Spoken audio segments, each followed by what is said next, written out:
Hello friends, welcome to my mini kitchen. আজ আমি ছোটোবেলার টিফিন স্টাইলের যে চাউমিনটা হতো সেইরকম চাউমিন বানিয়ে দেখাচ্ছি। ফার্স্টেই আমি কড়াইতে তেলটা গরম করে রসুন, পেঁয়াজ, তার সাথে কাঁচা লঙ্কা দিয়ে নিয়েছিলাম। এবার এই তিনটেকে একসাথে ভালোভাবে ফ্রাই করে আমি এখানে আলুটা দিয়ে দেবো।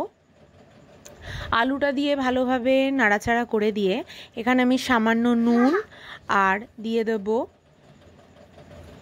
সামান্য গোলমরিচের পাউডার আর দিয়ে দেবো হলুদ।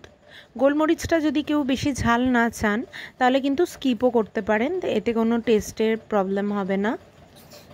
আর আমি এখানে দিয়ে নিয়েছিলাম সামান্য ম্যাগি মশলা, তো ম্যাগি মশলাটাও অপশনাল। এবার আমি এটাকে ভালোভাবে ফ্রাই করে নেব।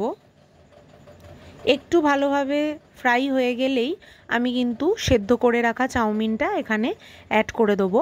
যতক্ষণে এটা ভালোভাবে ফ্রাই হচ্ছে ততক্ষণে কিন্তু আমি চাউমিনটাকে সামান্য সাদা তেল দিয়ে সিদ্ধ করে নিয়েছিলাম। এখানে আমি চাউমিনটাও অ্যাড করে দিলাম।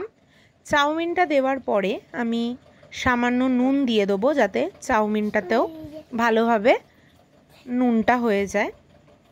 আমার রান্না কিন্তু প্রায় কমপ্লিটই 90%। ভালোভাবে মিশিয়ে নিলেই কিন্তু আমাদের রান্নাটা একদমই কমপ্লিট। ওপর থেকে আমি আর একটুখানি ভাজা মশলা অ্যাড করে দিলাম। Thanks for watching. Thank you.